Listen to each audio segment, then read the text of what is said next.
Ladies and gentlemen, welcome back to Casual KO here. No pod last week because something happened with the fucking computer. Not sure what went down. I had a great weekend. It was a lot of fun. We also restarted the ladder challenge. We hit the first week on the last one where we took $30 and we turned that into 61, and the 61 bet that we placed we missed because Damon Blackshear has no chin apparently and just got caught in like 30 seconds.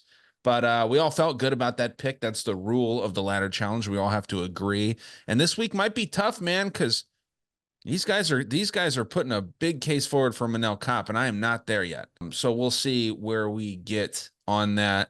But we did hit, I mean, effortlessly. It was such an easy one taking Trey Ogden. We didn't quite double our money, but we will get over double our money this week. So it holds true to the ladder challenge. We're gonna find something nice and roll right into that. But Jared, I'll start with you, man. How was your UFC Vegas 94?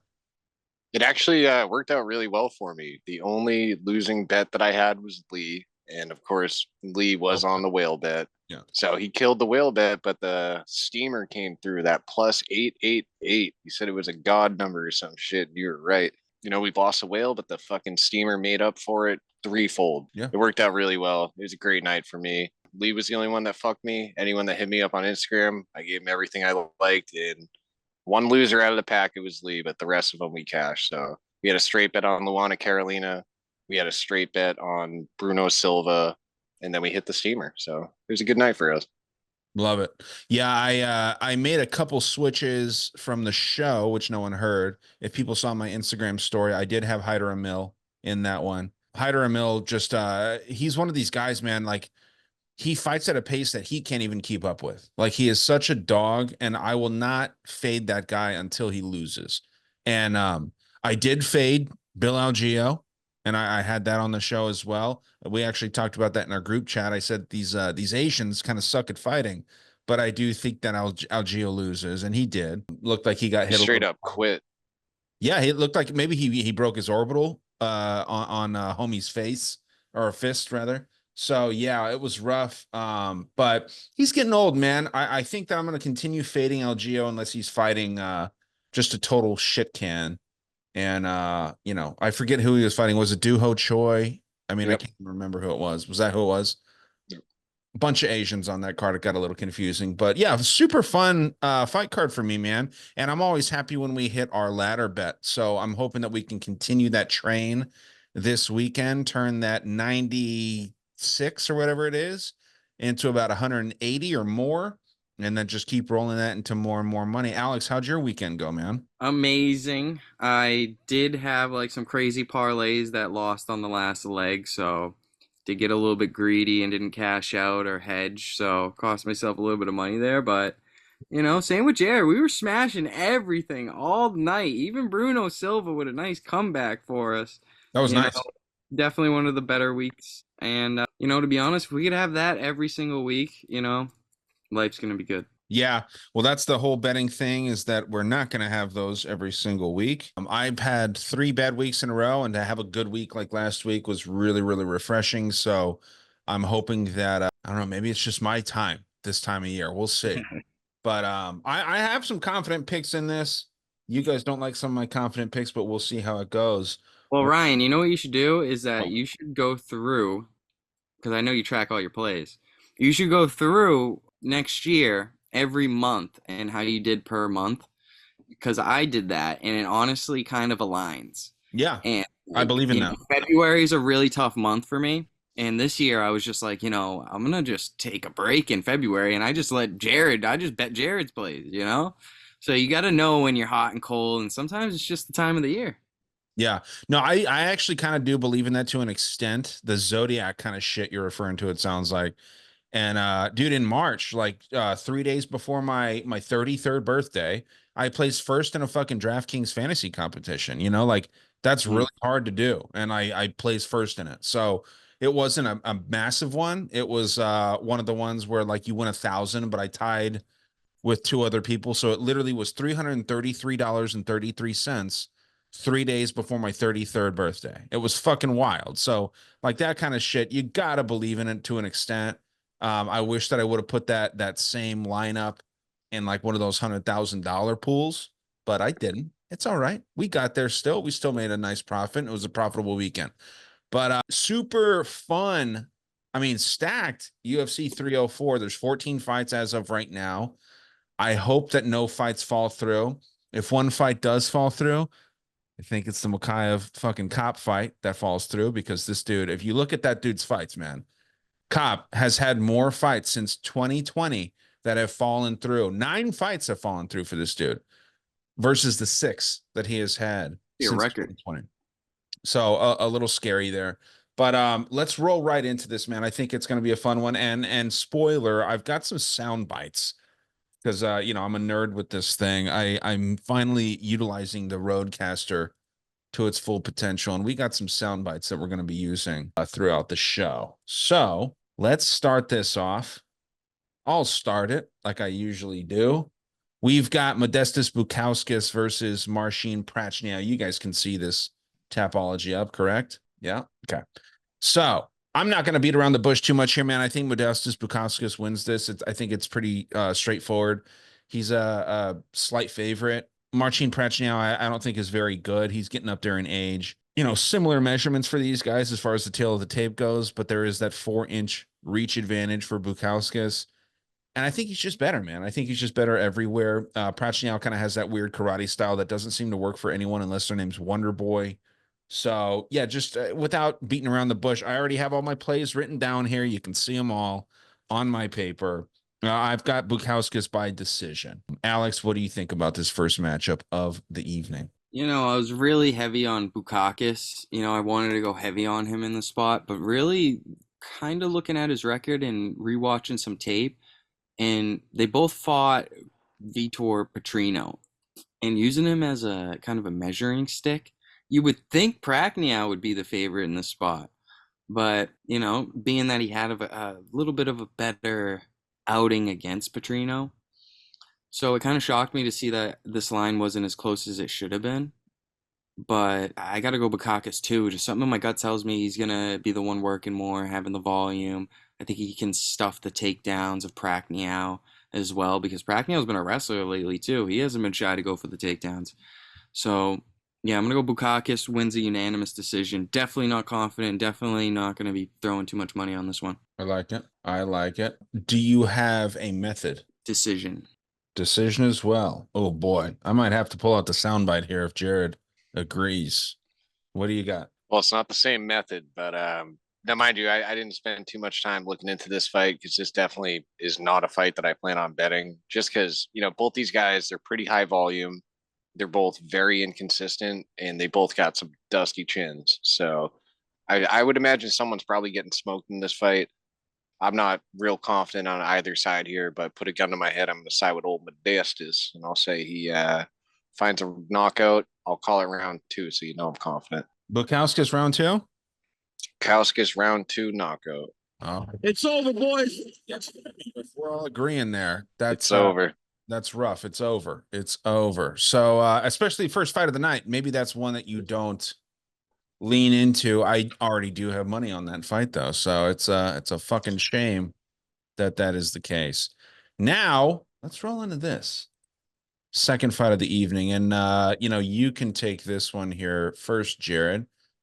We have Shauna Bannon versus Alice Alderling. I mean, she's hot, dude. She'll make you come. I think you look at this girl's ass. I'm coming. It's nice. It is really good out there. So Shauna Bannon also has a nice ass. We can see what's up. It's going to be a fun fight to watch for sure. But Shauna Bannon versus essentially an OnlyFans model, TikToker, and kind of the definition of a butterface, in my opinion. You look at this chick; she's rough on the eyes until you get down to her waist, and that girl's got an ass on her. But what do you think about this matchup? Yeah, I'm not going to be a ton of help here. This is like a borderline 1-800-GAMBLER fight. Like, how I just have a hard time picking a spot here. They bring this girl in at 9-5. You imagine her trying to get Bannon in the win column. So yeah, I'm not going to overthink it. I think the UFC is just kind of trying to set Bannon up for a win. So I'll say Bannon gets a decision here. But yeah, this chick has an OnlyFans or whatever. Like, Yeah. Does Bannon not have an OnlyFans? Because I feel like if either of these girls should, it would be Bannon. Well, they both do. I mean, yeah, she's pretty good on her OnlyFans. I guess it's pretty popular. You guys seeing the Instagram here? Yeah. I mean, that's a good time. We know the real reason she's coming here then. A promo. Maybe, Coming but for that extra paycheck boost. the UFC asked her to come here, though. You know, it's not like she just was like dying to get into the UFC. She's been fighting for a while. All right, cool it with the thirst trap. All right, cool it. I know They this is her. say that This the is her Instagram, huh? Just all oh ass. yeah, take it easy. Just ass shots. It's a Just good all time. ass. The That's great. father making the fathers proud out there. All right. Yeah. Going with Shannon. I like Shannon. I think Shannon's a lock. I think she's going to be minus 300, minus 350 by fight night. I think that line's going to skyrocket. She's going to be a super popular pick. And I agree with Jared. This is a nice coming out party for Mama B, baby. I would get it in now, too. I think she's a great parlay piece. Definitely wouldn't mind putting some money behind Mama B here. That girl, Alice, is low volume, low output. And she's going to be, I don't think she's going to be facing a crowd like this before. Right. Yeah. So you guys are both in the decision. Yeah. Yeah. Okay. So I actually have this big booty woman here for no other reason because I just think that Shanna is not good, dude. She's not a good fighter. The first time that she faced any kind of challenge, she got her ass beat by Bruna Brazil, who was very low. Yeah, but hear me out. She's not fighting a girl bigger and taller than her now. She's fighting a girl shorter and she got the reach advantage. It's not often she has this advantage. She's Right. usually fighting bigger girls. That's a big advantage for Shanna here. Yeah, well, like Jared said, like this is not a fight that you want to like fucking bet your house on, right? So I'm gonna take this massive dog and someone that I think that the UFC would actually prefer to have doing well. You know, Conor McGregor likes this Mama B, as you've been calling her, Alex. But dude, Conor McGregor is kind of turning coat on the UFC. He's leaning into BKFC right now, like fully. It So don't matter. For all we know, UFC has a little hidden hand behind all that anyways. well, I don't think they do, but you know, maybe I'm crazy. So it is just one of those things where, you know, in a close fight, maybe I look stupid by saying that this OnlyFans fucking TikToker gets her ass beat, but we also thought that for the most part, most people thought that with the Paige Van Zant fight, right? Where she's going in, she's fighting this fucking whore, basically, and then you know she got dropped and fucking lost that fight. So in these close women's fights, man, I'm not going to have any money on this. I don't think. I say that now on Sunday. I'll have money on it. I'll have a little bit. You know, why not give me the big dog? And I think that she's going to probably rise to a pretty massive dog. And I think that this OnlyFans model chick is kind of mean when it comes down to it. So I will take the dog. A beautiful dog, a talented dog. Beautiful dog, a talented dog. That's one of the other sounds. Shannon Bannon is gonna put her in a coffin. We'll see. We'll see. I'm going to really enjoy them grappling is all that I'm going to say right now. I think it's going to be a good time to watch, but we'll see what happens, man. I'm not opposed to getting sucked into the thirst traps. Alex, this is yours here, man. Sam Patterson, who looks like a fucking nerd, versus Kiefer Crosby, who I think sucks personally.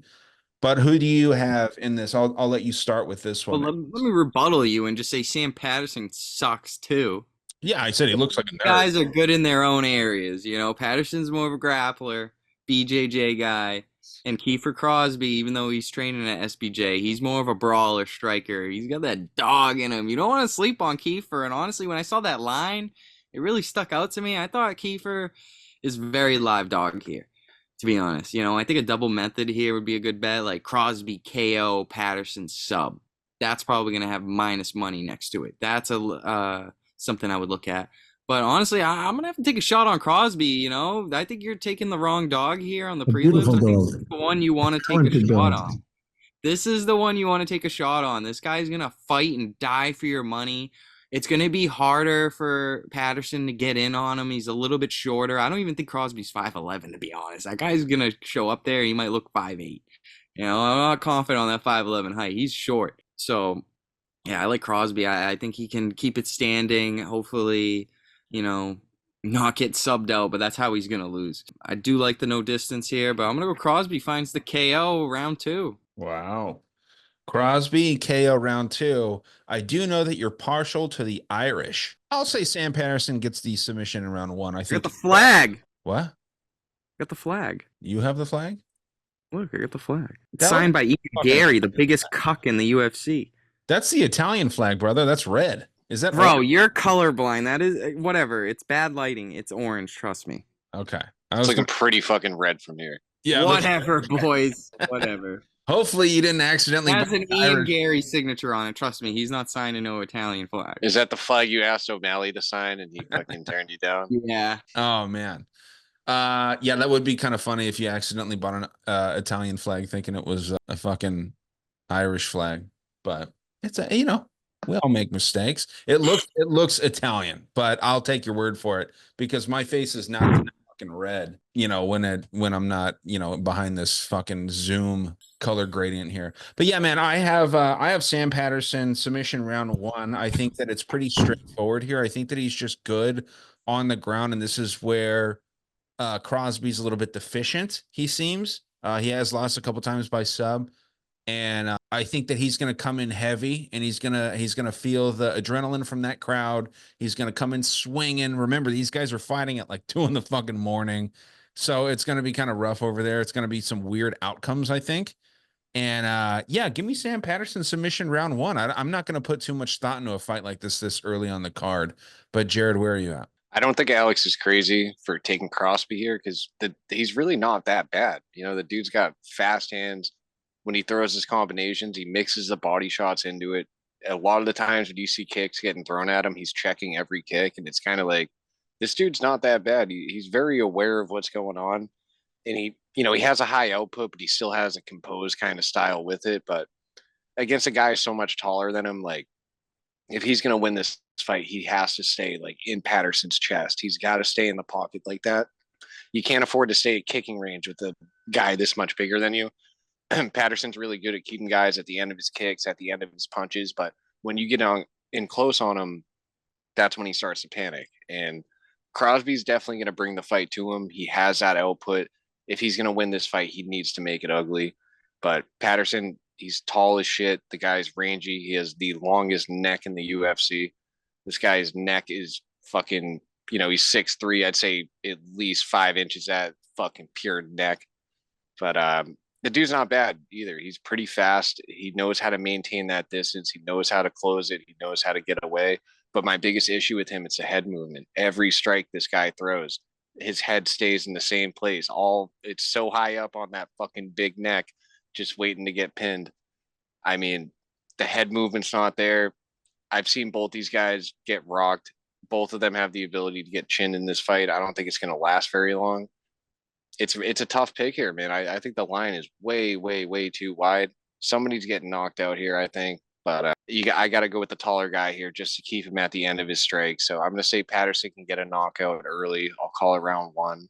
But I will say the line on this fight is way too wide. All right.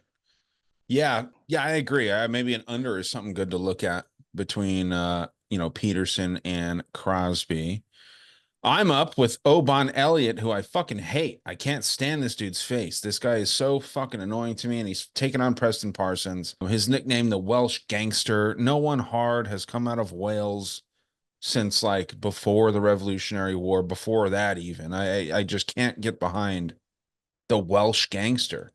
But Jack Shore though. yeah, who cares? I mean, I just don't see these Welsh people as tough guys. Preston Parsons is good. I didn't even write this one down on my list here. I have to lean Oban Elliott here, even though I hate this dude. I cannot stand him. But I think that he does get this done. I'm going to put this at the end of everything since I don't have it on my list. But yeah, Elliott, I think, pulls this off. And I think he does so by, I don't know, like a round 2, round 3 knockout, possibly, because Parsons is good on the ground, right? But yeah, give me Oban Elliott, and I'll say knockout round 3. I think that this is a kind of a war of attrition here, and Elliott, gets this done late. against the jujitsu kind of guy here. Jared, where are you at here, man? I mean, I'm with you on thinking this fight goes long because this fight's going to be a banger. These guys kind of have a lot of similarities. Like for Preston Parsons, for a dude that has never knocked anybody out, he's pretty solid on his feet. Kind of like Trey Ogden last week. He's solid on his feet, but at the end of the day, he's a grappler at heart. But he's the kind of guy, he pushes a really heavy pace, and it's a pace that, it's a fast pace, but it's a realistic pace that he can keep up with. Elliott on the other side, he's solid on his feet. I do like the way he mixes up his strikes. The guy's attacking all three levels, and he's just a tough dude. I've seen him get rocked, and I've seen him recover. This fight's going to be a banger, man. I think it's going to be a very, very close fight. You're not going to feel comfortable whichever side that you're on, but they're both guys are fast. They both fight at a very high pace, but what I think is going to make the difference here is Parsons mixing in the grappling. Not that Elliott's a fish out of water, but I think Parsons might just be a step ahead. And once they hit the mat, I think he's just going to be a step ahead in some of those positions. I'm basically banking on Parsons to mix it up here, get the takedowns when he needs to get them, entertain him on the feet, get him worried about the hands. That'll open up the ground. So I think it's going to be a close fight. I think it's going to be a really good fight. I'm going to side with Parsons, wins by decision. And that's A funny. beautiful That's dog. why he's the A favorite. talented dog. He's Go ahead. because he's got a couple more ways to win, but Jared's 100% right. Preston is the favorite because he's the better wrestler here. 80% takedown defense. Where on the other end, and Oban, he got taken down twice by Woodburn. So you can kind of see a discrepancy there. It's just about the IQ. Is Preston gonna come out and bang with him? Because he has the IQ to just come out there and just be stupid like that. Have one takedown stuffed, and then he's just like, all right, let's brawl. So it's tough to trust Preston Parsons with your money. But as for a pick, yeah, I'll take Preston Parsons to win a decision. But I think it will be sweaty, and I think he's gonna get lit up on the feet, and I think he's gonna have to grapple in some situations in this fight. Yeah, I had to take the dog in this, and I missed the opportunity to hit that button. Now, I'm new to the soundboard, so I'm gonna have to, fuck around a little bit. We're gonna make some mistakes. What was the method that you had there, Jared? I was decision. I think it's gonna be a real, real close fight. Okay.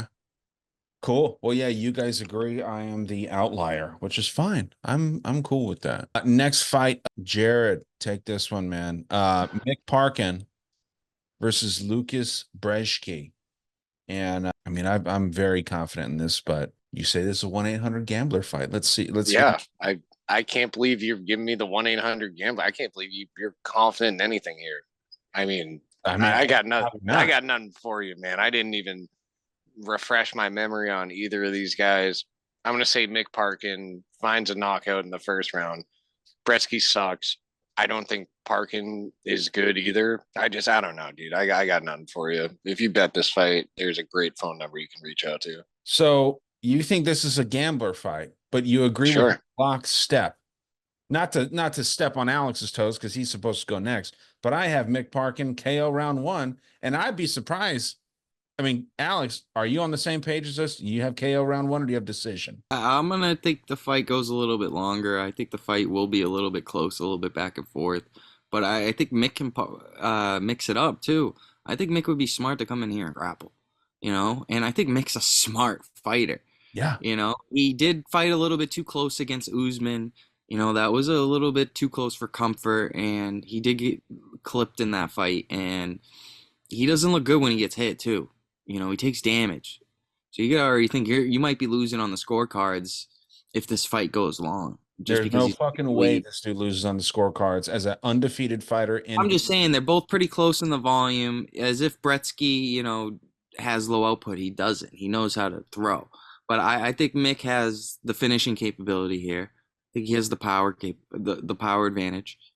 So I'm gonna go with Mick. I think Mick's gonna win a decision, but I think it's gonna be similar to the Usman one, where it's like it's clear as day. I'm a little bit more confident in Mick than I am in the last guy. Okay.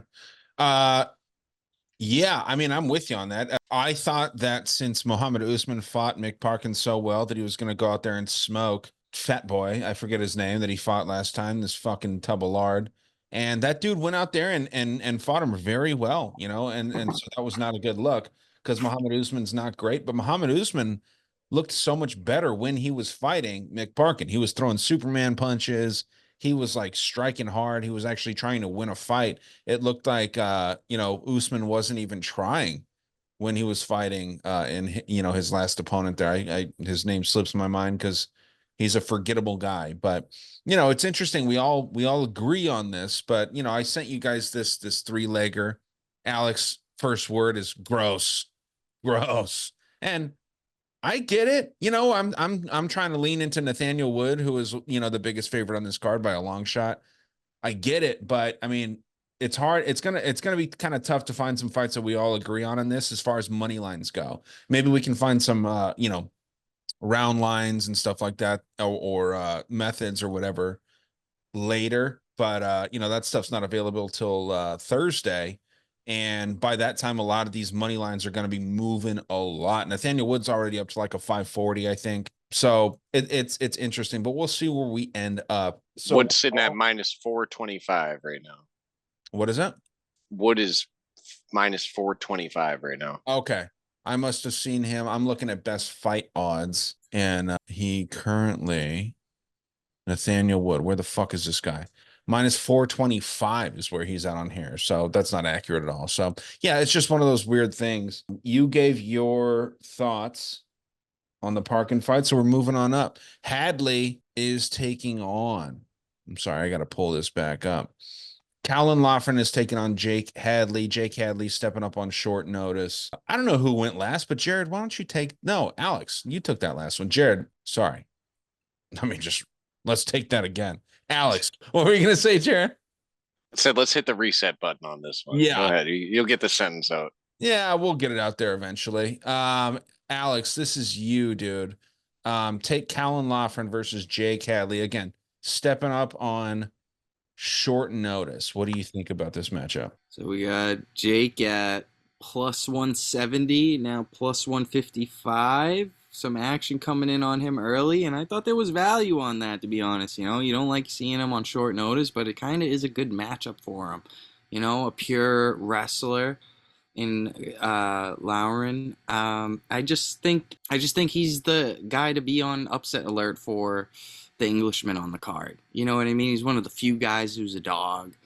And I know he's going to have a fire up his ass. I would definitely be betting the over in the spot. But, Jake's going to come, and he's going to come hungry. And I don't want to be betting no close decisions and have to deal with no hometown cooking. But I'm not going to hate anyone who likes Jake Hadley at plus money here in his hometown. Trying to break his losing streak. It's a good spot for him, especially against another wrestler. So, yeah, I'm staying away.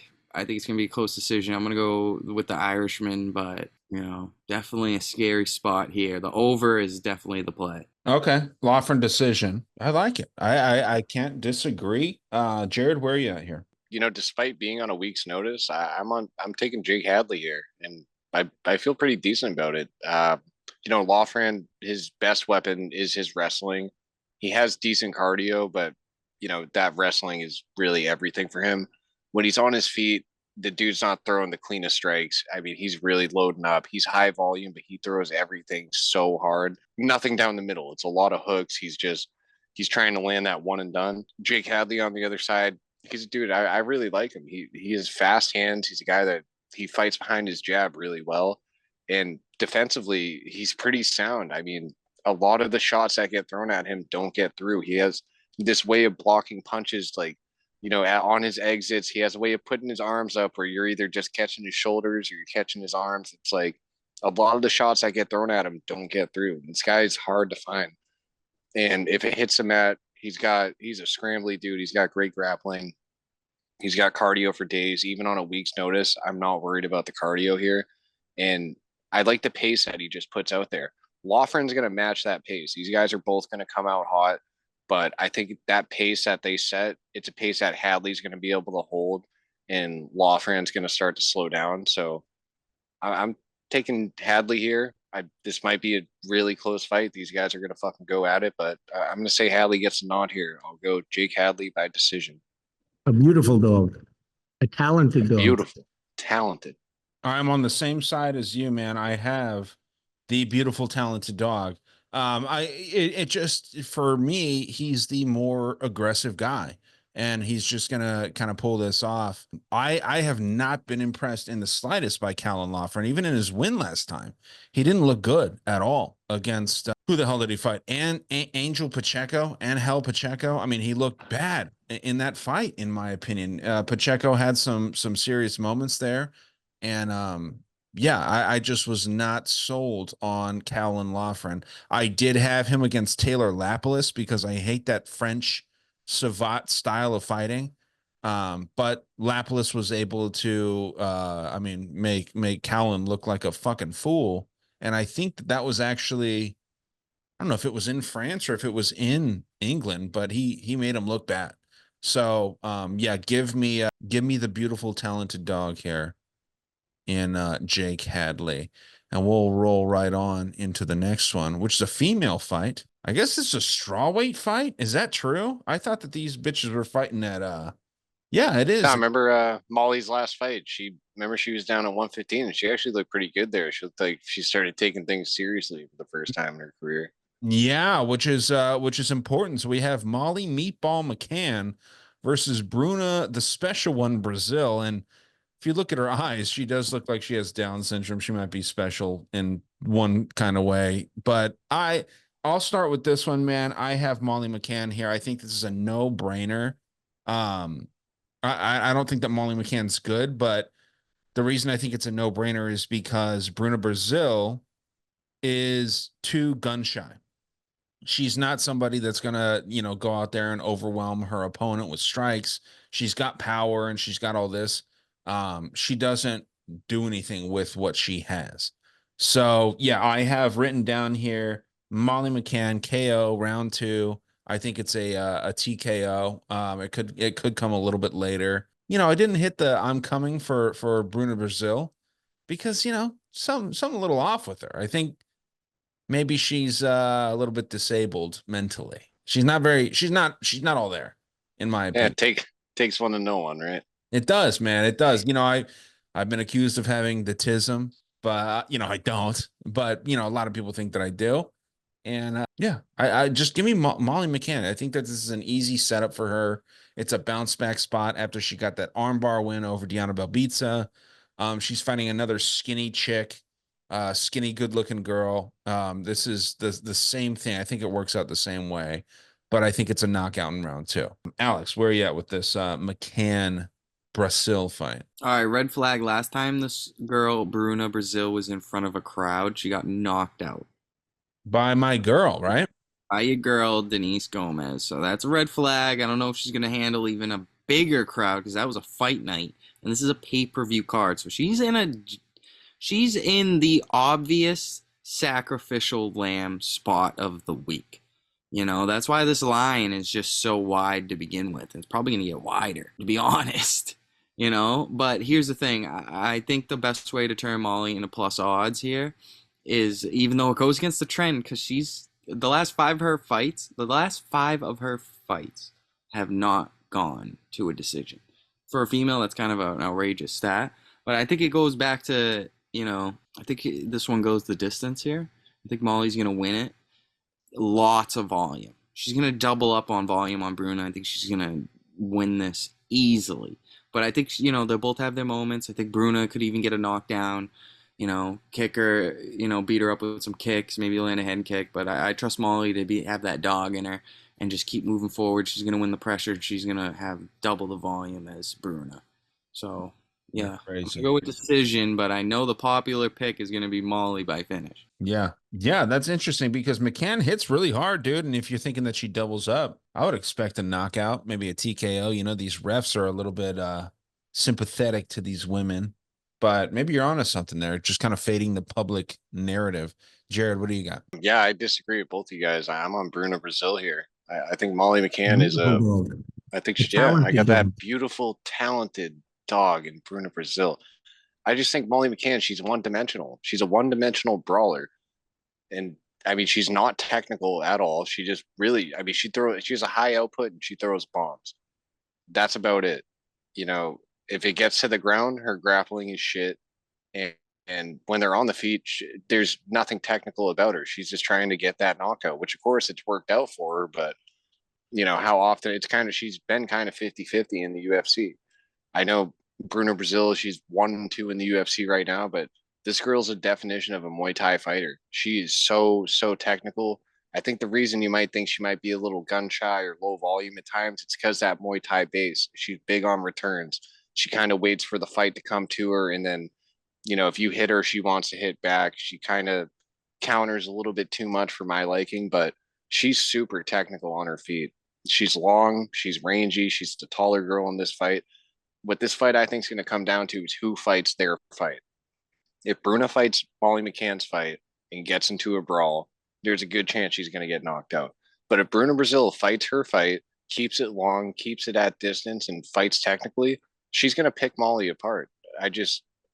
Molly McCann, Molly the Can. I mean, she beats the girl she should beat, and then every time she has to step up, she You fails. just come up with that? No, I feel like we've said that for fucking mad long. Smooth. But yeah, I don't know. Maybe I'm being a silver-tongued devil right now, baiting everyone on the big dog. But I'm taking the unpopular pick here. I like Bruno Brazil. I just, as far as being technical, she's leaps and bounds further than Molly is. She just can't fight Molly's kind of fight. If she gets cracked once and wants to get into a brawl with Molly, she's going to find herself knocked out. If she stays composed, fights her kind of fight, she can pick Molly apart. So I'm going to go Bruno Brazil. I'm going to say she wins by decision. It's an unlikely pick. It's an unpopular pick, but I like it. I'm going to have a straight bet on her. I think she has all the tools in the world to get this done.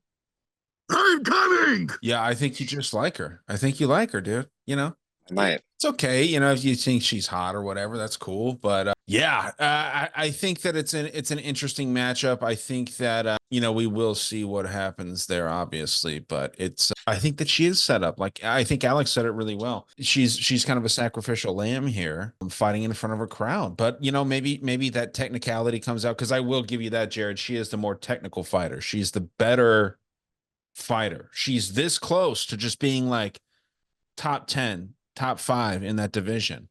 Well, I'm saying they gave her a winnable matchup, though. She's not minus 300 for no reason. It's not like she's fighting someone in the top 15. Right. And it's a setup fight. Molly's more marketable, I think, for these guys, just because of the Patty situation. Her and Patty. I mean, Patty is a bona fide superstar, really. I don't like the guy, but he's a superstar, and that's why I'm not so confident in the Bobby Green fight later on, or King Green, I should say, because I mean, they're matching this guy up the way that he can actually win these fights. And I think that they feel the same way about Meatball Molly as they do Patty, just to a lesser extent. She's been exposed a little bit more than Patty has, because Patty's been winning. He's been doing nothing but fucking winning since he got into the UFC. I don't think he's lost yet. So be an interesting fight. You've got Brazil by decision.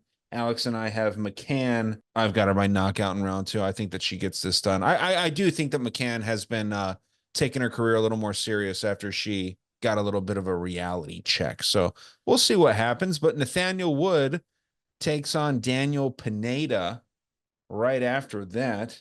And Jared, this is you to start. What do you think about the tiny, undersized Nathaniel Wood, biggest favorite on the card, taking on the gassy Daniel Pineda?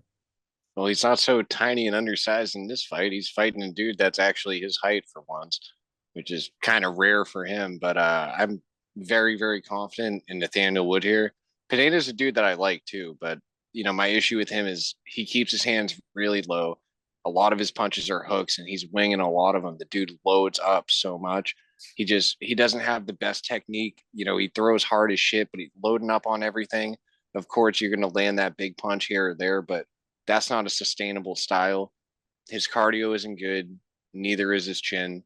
And at the end of the day, this guy's a finisher. And if he doesn't get that early finish, he's going to start to fade. He gasses out. And against a guy like Nathaniel Wood, he's a well-rounded dude and he's tough as shit. I really feel like he can take Pineda's best punch and still keep coming forward. I've seen this dude get dropped, recover. He's a tough guy. And I don't see Pineda getting him out of there. If Pineda tries to push the clinch or push any grappling, Nathaniel Wood's a scrambly dude. if it gets there. He has really good takedown defense. And then he's shown if he does get taken down, he does have the ability to get back up. I like the guy. He's heavy pressure, high output. He closes distance fast, and he's needed to learn how to close distance fast, being the height that he is, because 9 out of 10 fights, he's fighting a guy, 4 or 5 inches taller than him. He had to learn how to close that distance, and he does it really well. Finally, he's getting a dude his size. Pineda's obviously going to look thicker in there, but I think his kicks and I think his cardio is going to be the story of this fight. I'm really just banking on Wood's pace being too much for Pineda to handle. The longer this fight goes on, the more it's going to benefit Nathaniel Wood.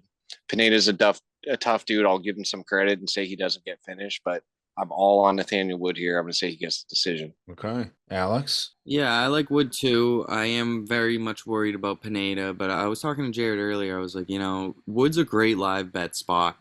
I think Pineda does look good in the first round. It's not often that you don't see him having high volume or just looking good in there. I think this line's going to be close going in round two, and I think Wood is going to have that cardio. He's going to have the crowd behind him.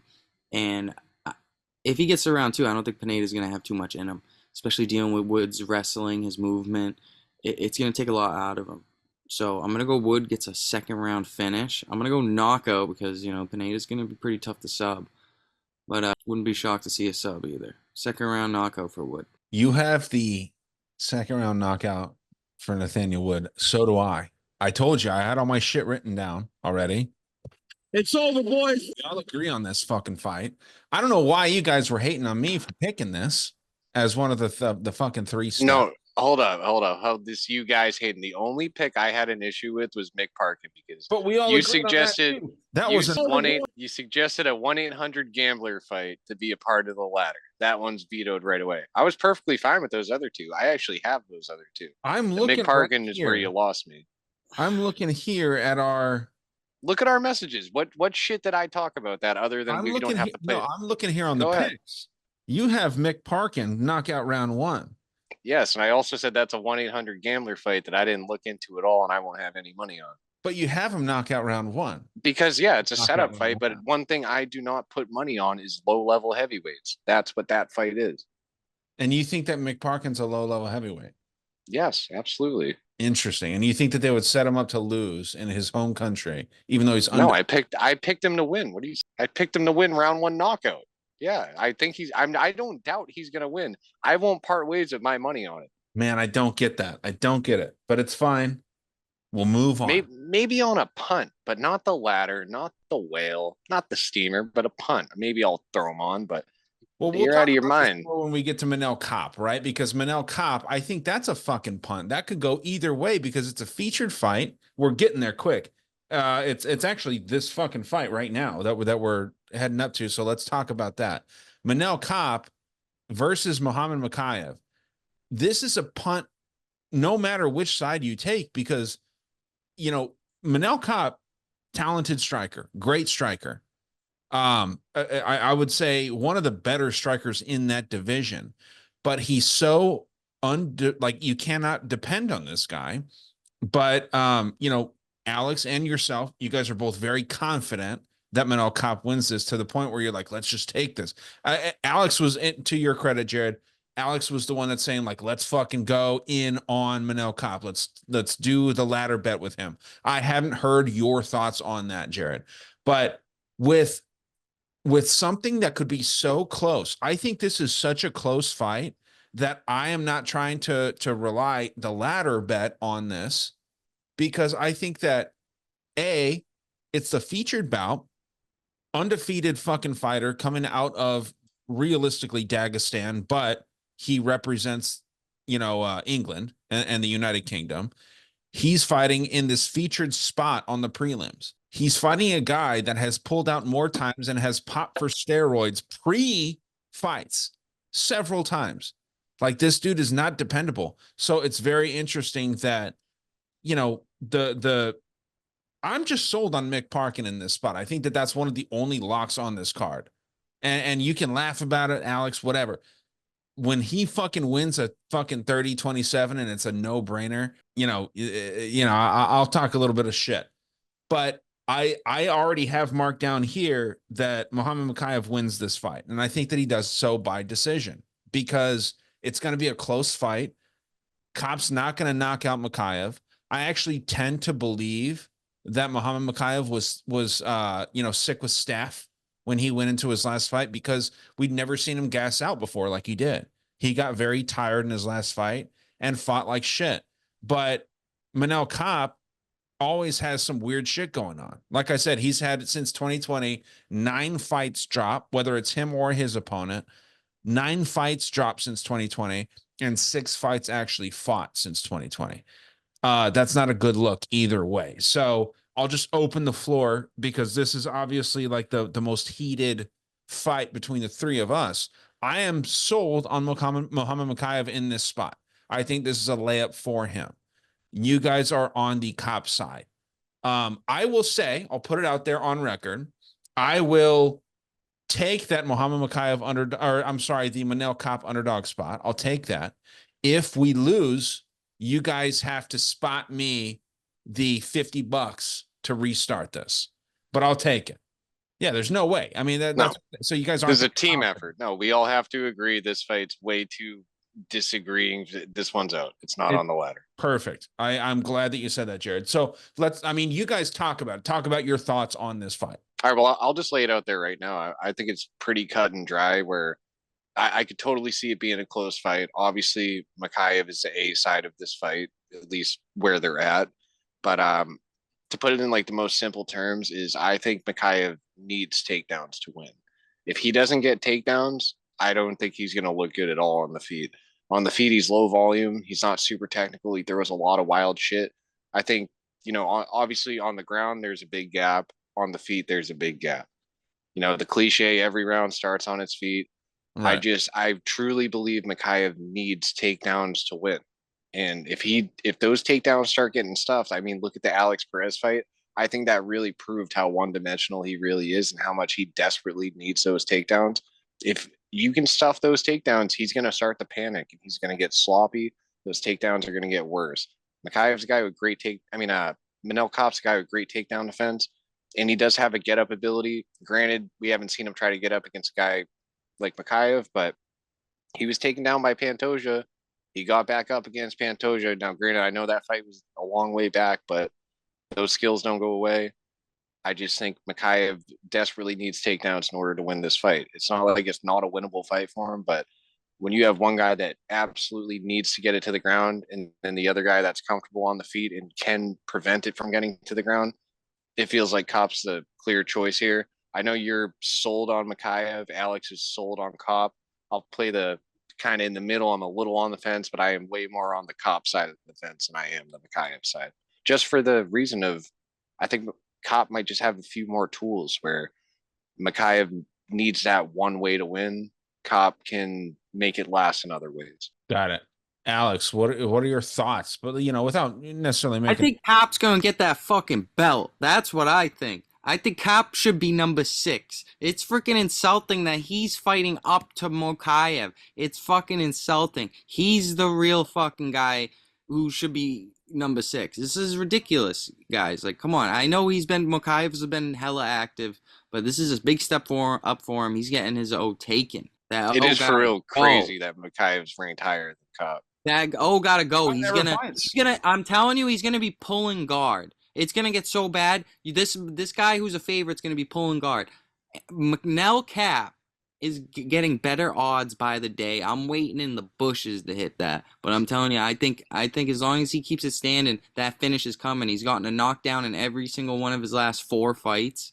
Like, come on, give me that. I'm telling you, they put in a certain ref, and they put in Chris Tognoni. Heck, a knockdown might be the win right there. No Kopp. So I think he's marketable too. I think this is the English guy representing hometown who's the definite fade on the card. And the odds state that. I think Manel Kopp should be a favorite here.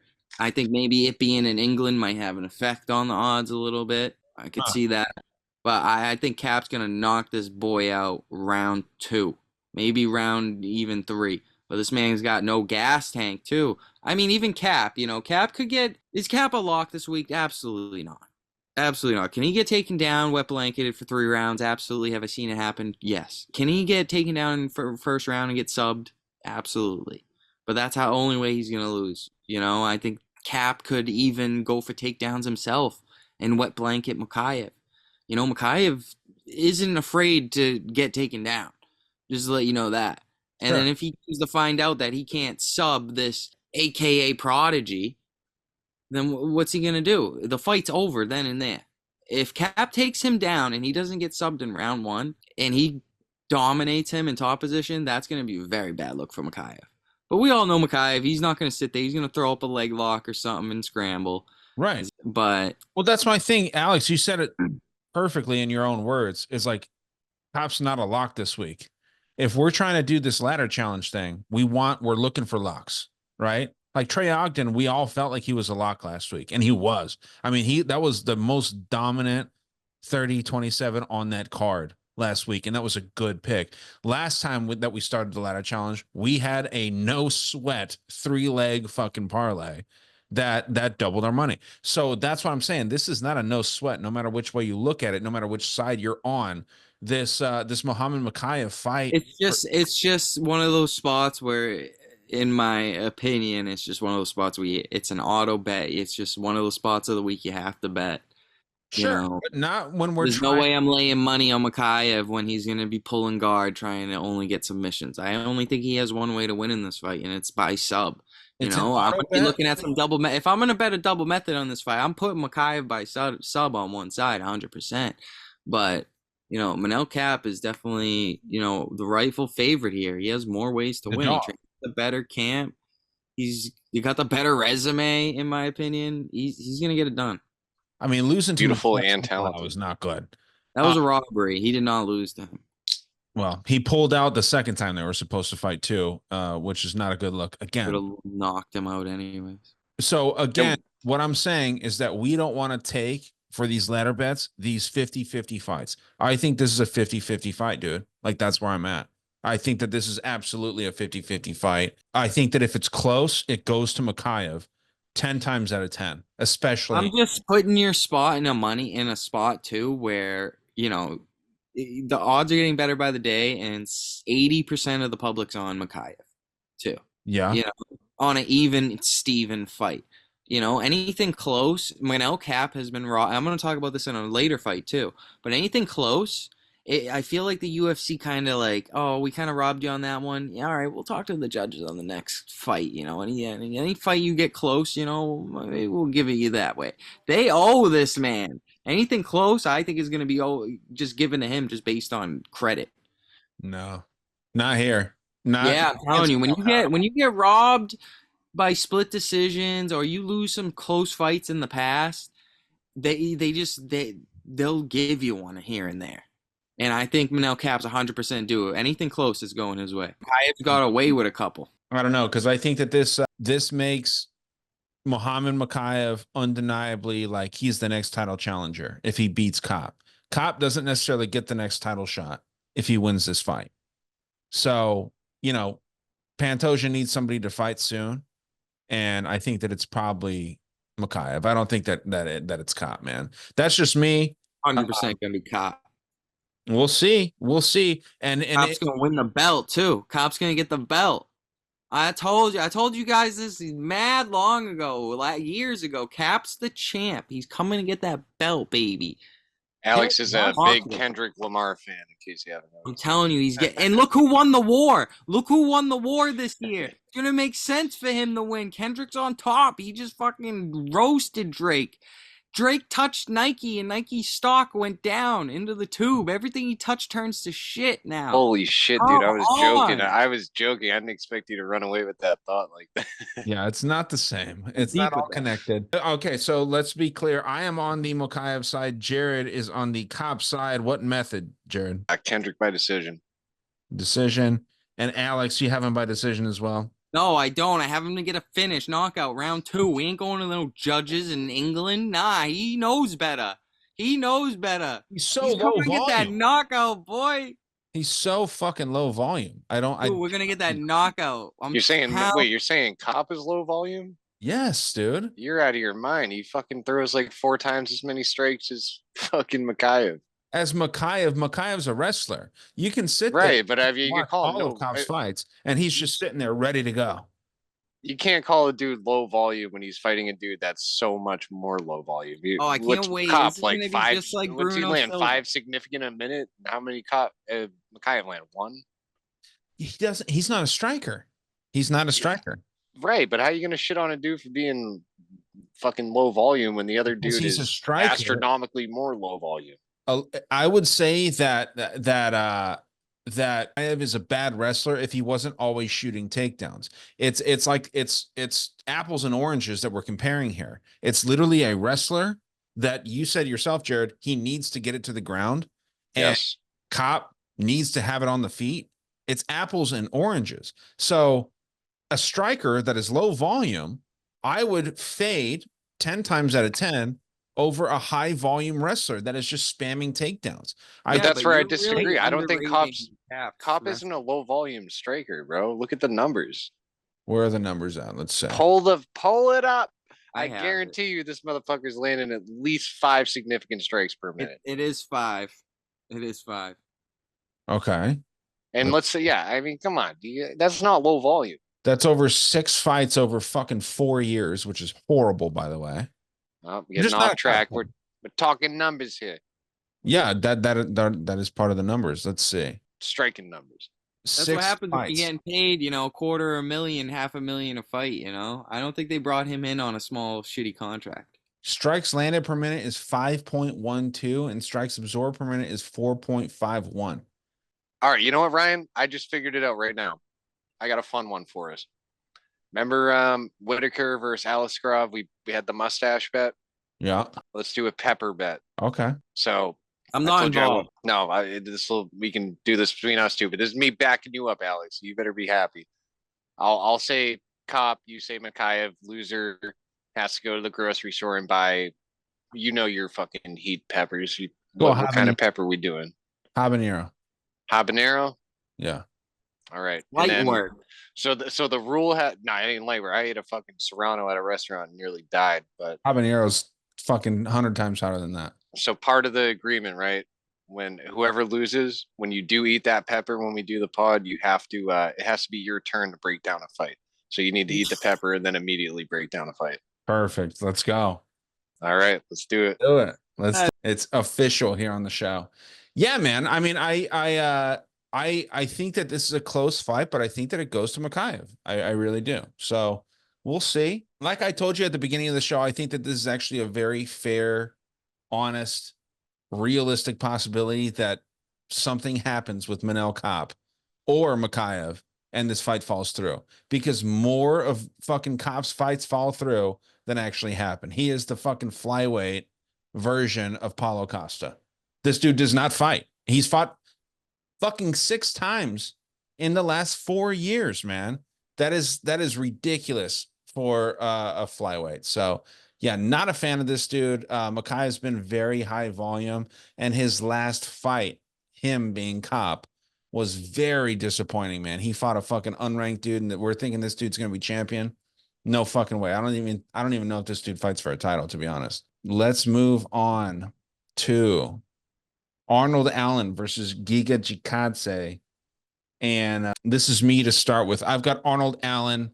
I think that he makes this look easy, but I do think that it goes to decision. I think that he just dominates Giga Chikadze in a mostly striking fight, and he gets it done 30-27. I think he just beats the shit out of this dude. He probably mixes in the takedowns and stuff like that, but I think Arnold Allen is so much better. I think that he could be a champ if Max Holloway wasn't the guy that he had to fight to get to that spot. I think that he could have beaten Volkanovski. I think that he absolutely could have beaten him, because especially Volkanovski's fading and whatnot. But yeah, give me Arnold Allen, and give me Arnold Allen by decision, because he's not typically very dangerous. But yeah, Giga Chikadze, I think is highly overrated, man, especially at 35. He's not very good. Went blood and guts with fucking Alex Caceres. So yeah, give me my dude Arnold Allen. I actually like this guy. Alex, where you at? I think there's some value on our boy Giga. The Giga kick. I like his gym. I like the gym he's out of. Didn't have the best outing against Caceres, but got the job done. Obviously got destroyed by Cater, but stayed in there for 5 rounds, even though he would have been dead and saved by the ref 10 seconds later. I think he's a little undervalued here. I think this is a closer fight. If this wasn't in England, I think the location is having a little effect on the odds here. King's MMA is getting older. Maybe he is at he maybe already reached his peak. You might be right, but at 2-1 odds, I wouldn't hate taking a shot out on him. Him to win a decision, I think he can out volume Allen if he stays on the outside, stays away from the heat. That he gave Dan Hooker. I think that's how Ani wins here, is by giving him heat, pressure, mixing in some of the wrestling, just out dogging him. That's how Arnold's going to win. And if he tries to play the striking game with Giga, I think Giga's going to outpoint him.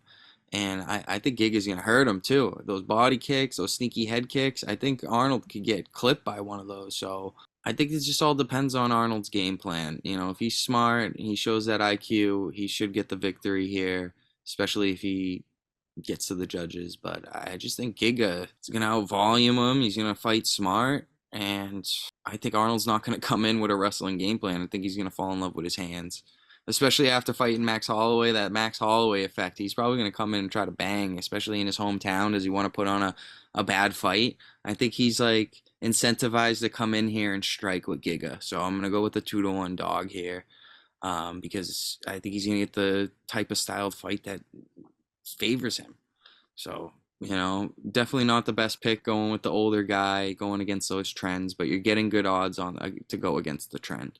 So I'm going to go Giga wins the decision, but I wouldn't be shocked if either of them get knocked out. But not a super confident pick, but at least you're getting 2-1 on it. I like it. I don't hate it at all.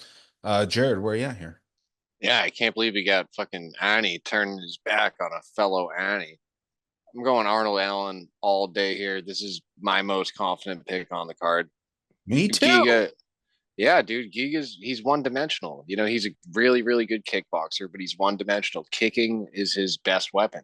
He's a kicker. What do? You crowd the kicker. You take that kicking space away from him, it's clear cut. All Giga has going for him is that kicking game. Of course, if the fight stays at kicking range, you got something to worry about. But Arnold Allen, his striking is just too solid. The guy's too fast. He has knockout power, and I think his wrestling and his grappling, I think it's really underrated. I think this dude is solid everywhere. I think he's a well-rounded fighter, and at the end of the day, he just has more weapons than Giga. He has more ways to win. I give Giga credit. He only has one loss in the UFC, and that's to Calvin Kattar. And I think Calvin Kattar is a guy that has a lot of similarities to Arnold Allen. I like Giga. I respect the career. I think he's a tough dude. I think he will last and go the distance. Maybe we get some sweaty moments with those kicks, but Arnold Allen, at the end of the day, I think he just simply has more tools and just more ways to win this fight. So Arnold Allen by decision. Arnold Allen, hands down, my most confident pick on this card. Yeah, I forgot to give this to myself for the last fight. A beautiful dog. A talented dog. And I forgot to give this to Alex for Giga. A beautiful dog.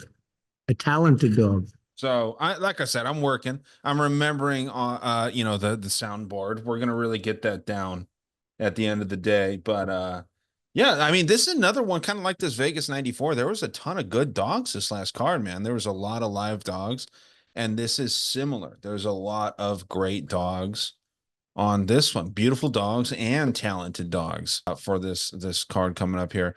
But let's roll into the next fight, and this is Jared's. I already have my pick selected, as I do with every other fight. We got Christian Leroy Duncan versus RoboCop. That's his real name. No one knows his actual Christian name or whatever, but his name is RoboCop, and it's probably the sickest name in all of UFC nicknames. So CLD versus RoboCop. Jared, where are you at in this, man? This is a closer fight than I think a lot of people think. Well, I'll help you out a little bit with RoboCop's real name. It's actually Barack Obama. Right. Yeah.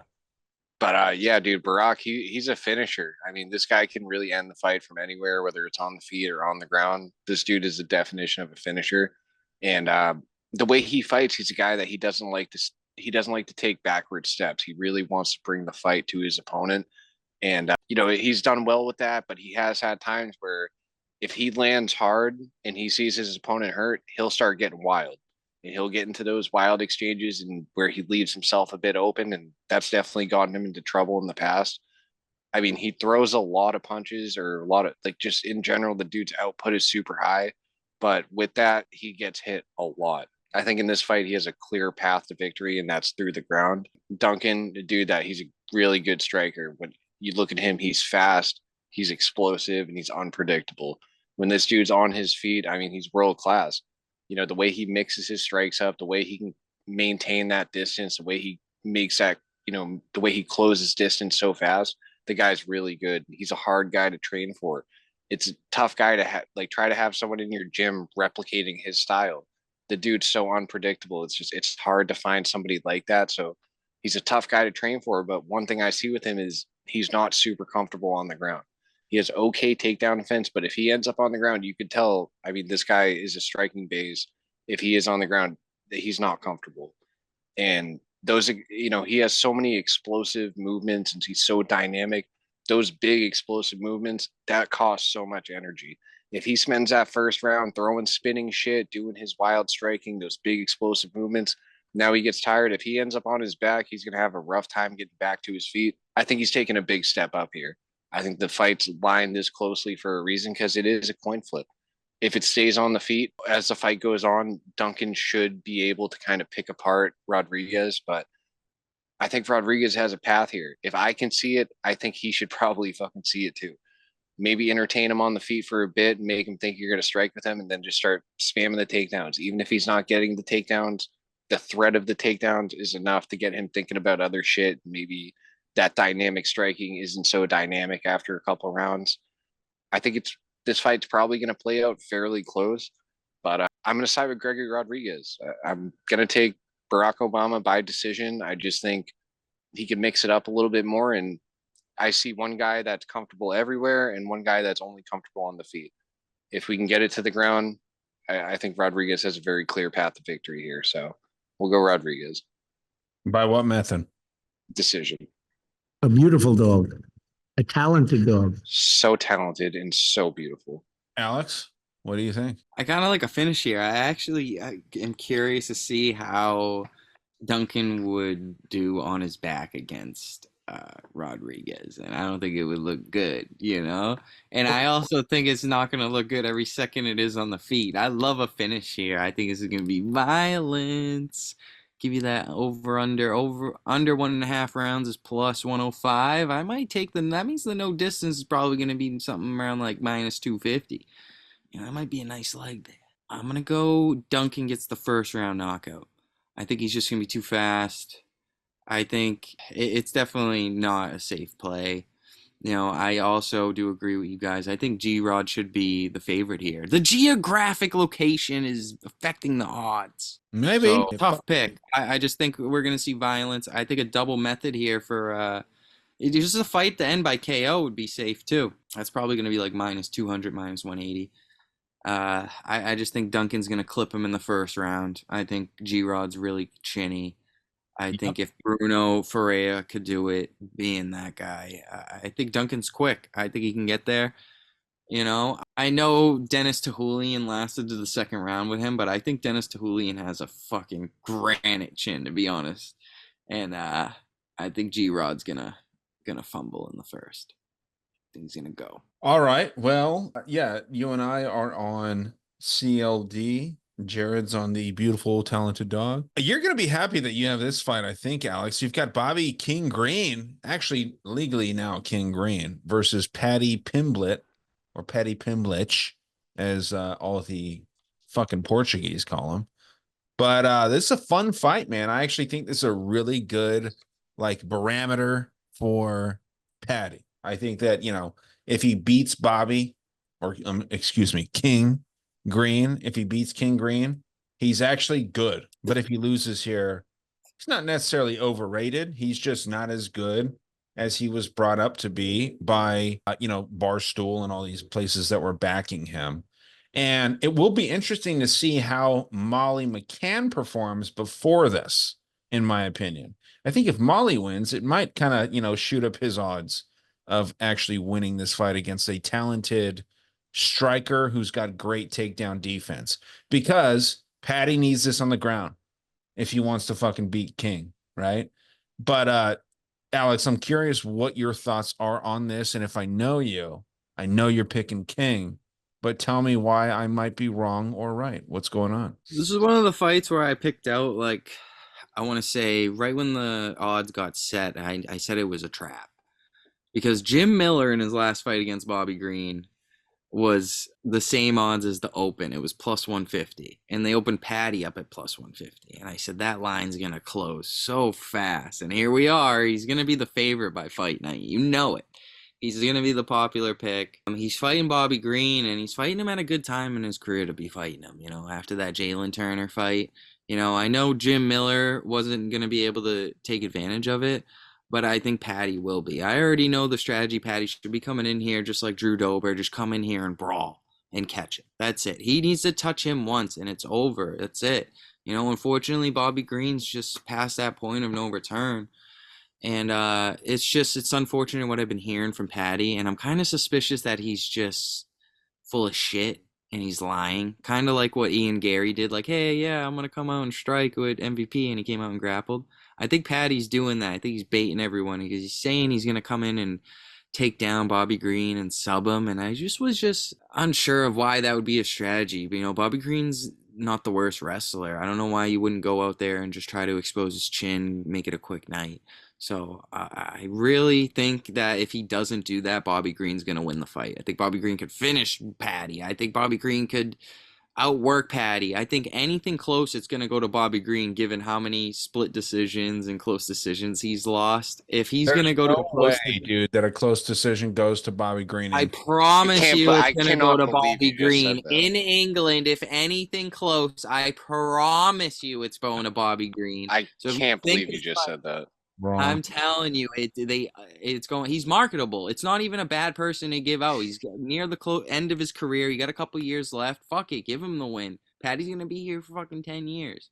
It's not a bad spot to fade Patty. I just think that I am on Patty. I just think that Bobby Green is super live here. This is an unpredictable fight. I think Patty's gonna knock him out in the first round. But from what I've been hearing, he's not gonna do it. All right. First, he should just come out like he did against all of his previous fights, pretty much, except Jared Gordon. If he just comes out here and just smothers Green, he's got it in the bag. Alex just pulled the classic. This is the pick, but this is the bet. I just know how there's a lot of scenarios this fight could go, and you just gotta swallow it, pick one. That's every fight, I know, but if there's so many, I don't even want to bet it. That fight is unpredictable, I'm telling you. Sure. Jared, where are you at here, man? Well, Alex, I think he just hit on every fucking cylinder I was about to bring up. But Ryan, to your point, yeah, Patty, I think he needs the takedowns in order to win this fight. I don't think he can hang on the feet with Bobby Green for too long. He's the kind of dude that he needs to get cracked before he wakes up. We know he has really good jiu-jitsu, but we've seen him on the feet. There's no head movement, hands low, chin high. He always seems to get cracked.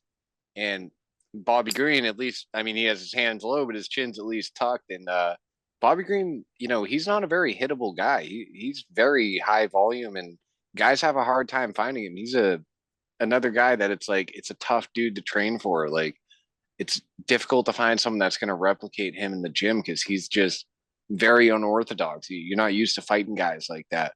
I think as long as it's on the feet, Green has a clear advantage.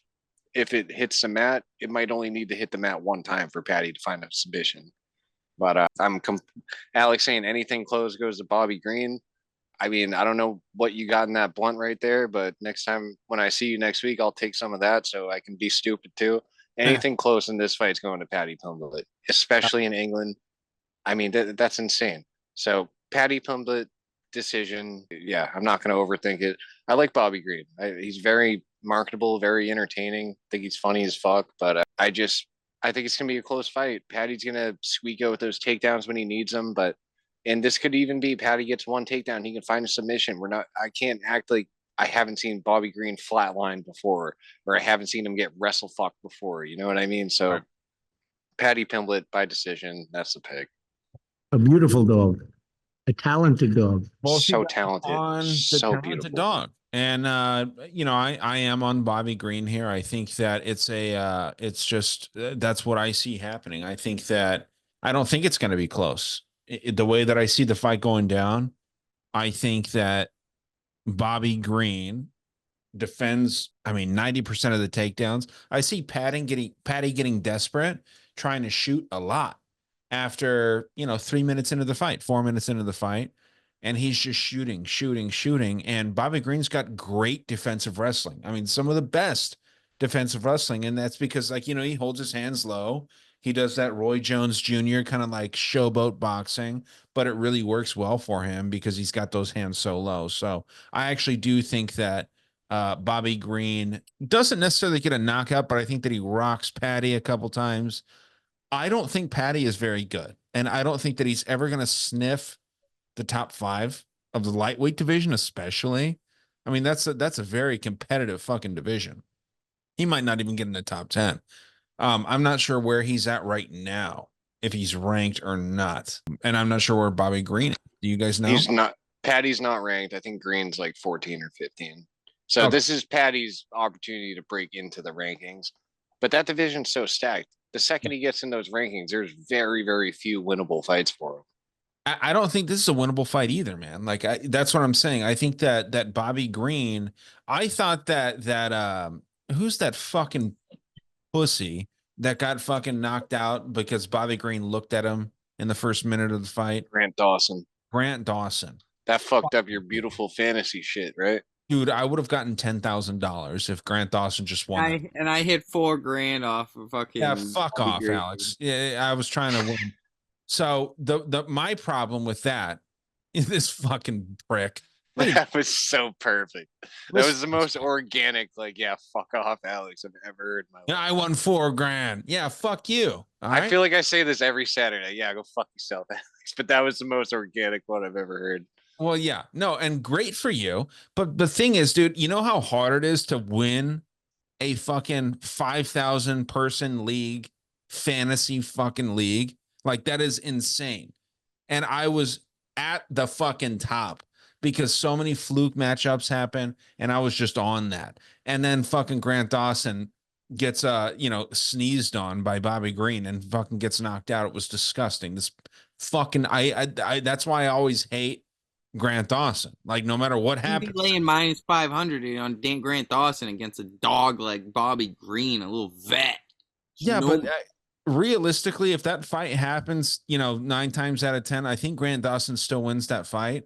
But it's just, if if they rematch and I see Bobby Green plus 400 again, I would run to the sports book. Well, no, but here's what we got to make clear. It's not like Brian bet him at the end of his parlay at a minus 500. It was like a DraftKings fantasy. So there's no like lines. You're just like, picking who could put up the most fantasy points. So it wasn't like he took a minus 500 and got burned. He just took what looked like the obvious choice. To put up more fantasy points. Grant Dawson doesn't throw punches. Alex I'm going to get you a fucking cape that says Captain Hindsight, because every time you talk to Alex about something you get burnt on, he just sits there and tells you what you should have done. well, that's the thing. Like with fantasy league, the control time on the ground is superior to strikes. Like that's the biggest thing. So even if that fight goes to decision, fucking Grant Dawson is the no-brainer in that spot. I mean, he was the biggest favorite in the lineup.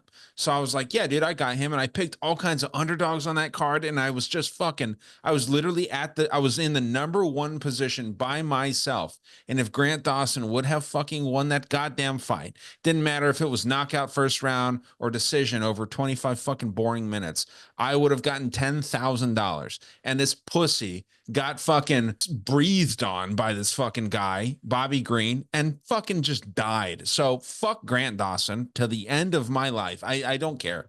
But, I bet on him on his last fight and he won. So, it is one of those things. But what were we talking about? Are we still talking about this Green fight? No, we're over it. We're over it. You got Green. I got Patty. Alex said he's taking Patty, but bet Green. So. No, I did not. No, he's got Patty KO round 1. I think that's a wild take, but I mean, at the end of the day, can we all agree? Fuck Grant Dawson. We'll see. Let's move on. to what do we got? What do we got here? Co-main event: Tom Aspinall, Curtis Blades. I mean, this is a fun one, man.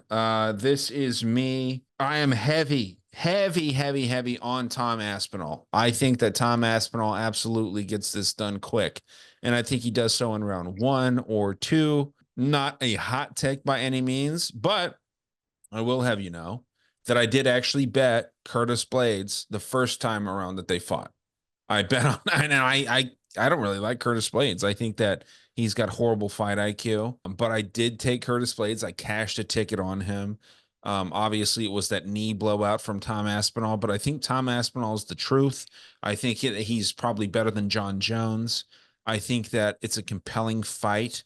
If Tom Aspinall fights Alex Pereira, I actually would probably take Tom Aspinall in that fight just because he's so well-rounded, man. He's so quick. So yeah, give me Tom Aspinall here. I have marked down Aspinall KO round 2 because I think that Blades defends some shit early on. And yeah, Aspinall's the I mean clear pick here for me. Jared, where you at? Yeah, I'm on the same page as you. I'm picking Aspinall, but I'm telling you, I really tried. I I came in when I was doing my breakdown, like when I'm watching tape on both guys, like my initial thought was like, I I want to see Curtis Blades win this, just like the most unlikely champion, granted interim champion because the UFC is weird for John Jones, but I'm like, how cool would it be for Blades to come pull the upset? Because Blades, he is a very well-rounded guy on his feet. He's good and he doesn't get hit a lot. And he's like, he's pretty accurate. He has a way of not getting hit. But what's good for him is his wrestling ability. And even if he's one of those guys. Even if he's not landing every takedown, just the threat of that takedown is going to get reactions, and that can open things up on the feet. Curtis Blades, I'm like, he's one of these guys. I'm like, man, he really has all the tools to be a champion. Like he really does, except for the chin. But then I look at Tom Aspinall, and I tried to deny it at first, but I'm like, this guy, he's fast, and at heavyweight, being fast, it's a rarity. He's probably the fastest guy in this division, other than John Jones, and not only is he fast in all of his movements, but the way he fights, he's a fast starter. He's not one of those guys that eases into the fight. He brings the fight to his opponent. And I'm telling you, man, I watched tape on this guy. I tried really hard to poke holes in this game, and I fucking can't. And I'm like, honestly, Aspinall just might really be that good. I think he really is that guy. I'm gonna say Aspinall by knockout, round 1. And I like Curtis Blades. I'd really like to see him get this done, but I really tried to pick holes in Aspinall's game, and I just can't do it. I really think he is that guy. So I think he's the future of this division. I think after he wins this fight, how often you see an interim champ not fighting the undisputed champ because the UFC has a weird hard on for John Jones. John Jones is going to fucking smoke Stipe, and I bet they both retire after. And then Aspinall is the future of the heavyweight division. So Tom Aspinall all day. I'm saying he gets it done early. Yeah, I think that after John Jones beats Stipe, I think he calls out Alex Pereira, but then that fight doesn't manifest because No, it can't because the interim champ can't. John Jones can do whatever the fuck he wants. You know what I mean? Right. In the UFC's mind. So yeah, I think that he calls out Alex Pereira, but that doesn't manifest. And then, after John Jones gets hurt or crashes into another pregnant woman or whatever the fuck he does, he then retires months and months and months later, after maybe years later, after winning, upholding that quote unquote heavyweight belt. But I think that the world sees Tom Aspinall as the real world heavyweight champ. I think that if John Jones fought Tom Aspinall, I think Tom Aspinall wins. And when has a fucking interim belt ever been defended? That's not a thing. So Tom Aspinall is the heavyweight champ, in my opinion. And Curtis Blades has Curtis Blades fight IQ because he went out there and fought fucking Sergey Pavlovich on the feet. What are you doing, dude? Like, how are you actually going out there and fighting that guy in that way? So yeah, I can't stand Curtis Blades fight IQ. He's a great wrestler, but he doesn't wrestle anymore. I think Tom Aspinall knocks him out in round 2, like I said. What do you have, Alex? Yeah. Well, the first fight it was even odds, and now it's minus 400. So you got to think that Sergey Pavlovich fight really put a dinger on this one, because Tom knocked him out on the feet, and Curtis got knocked out on the feet by him. So strange, how that one fight affected the odds so widely. You got to go Aspinall here, with just doing that one fight as tape study. If he just pressures Curtis, Curtis is gonna have to panic wrestle. And I think Curtis might be able to get out of round 1. Maybe he does get a sneak a little top control. Maybe there's a lot of time in the clinch. Maybe this fight does go a little bit longer than we suggest. We've seen it once with Aspinall against, out of all people, it was Arlovsky. That he went into round 2. He was kind of slow, taking his time in that fight. I think he was just, taking it easy on the old guy, to be honest. So, early finish for Tom should be good, but I've been questioning, what do we see from Tom if he doesn't get that early finish? If we see Tom in round 3, 4, 5, is he going to gas? Because Curtis plays the last guy you want to gas against. Because he'll smother you. So I'm going to go with the hot take on this. I think Tom's going to clip him. I think he's going to clip him bad for a round. I think Curtis is going to get him down a couple times. Tom's going to get up, keep clipping him. He's going to survive the round. Second round, he's going to clip him bad. He's going to go for a takedown. He's going to get right into a gilly. And he's going to choke out Curtis Blades and win by sub round 2. Sub round 2. Okay. Hey, I don't hate it. I don't hate it. But what we're going to roll into next is the main event, which is Leon Edwards versus everyone's favorite fighter, Belal Muhammad. Belal Muhammad actually might be taking a turn from not being like the worst fucking like most hated guy. I can't get the image out of my head from the first time that they fought when he got poked in the eye. He's like, I can't see anything. He's literally crying. I don't know if you heard that. That's not something that a professional tough guy fighter should ever have been recorded saying. It literally sounded like he was a little kid in a yard that got kicked in the head by a football or something. And he was like crying. I mean, hysterically crying. It was pathetic. It was straight up pathetic. It was bad for Belal Muhammad. Michael Bisping lost a fucking eye, never cried like a fucking total pussy bitch like this guy did. It was very, very bad. But, I've never been poked in the eye like that, so I don't know how it feels. I'm sure it's not good. But again, I'm not getting paid thousands and thousands of dollars to go out there and fight and be tough. That was very, honestly, in my opinion, a shameful, like there's no other word for it, shameful fucking way if you're a fighter to go out there and cry and be recorded crying because you got poked. Pretty sad. So we've got Leon Edwards, who, in my opinion, has not been tested like this, fighting Belal Muhammad. His 2 title defenses are an old fucking Kamaru Usman who lost to a guy that has the fucking immune system of an AIDS patient, and Hamzat Chimaev. This guy is, I mean, he's unhealthy, clearly, has zero gas. I mean, Hamzat Chimaev's never going to sniff a title either. And a fading bad Colby Covington. I mean, Colby Covington is not who he used to be. He's downright horrible at this point. Belal Muhammad is, in my opinion, his toughest challenge. So, Alex, this is Jared, this is your turn to go. What do you think about Rocky versus Belal Muhammad, who, again, no one likes, but he did save that Palestinian kid and his dad, so people are starting to kind of turn the corner on Belal. What do you think about this fight?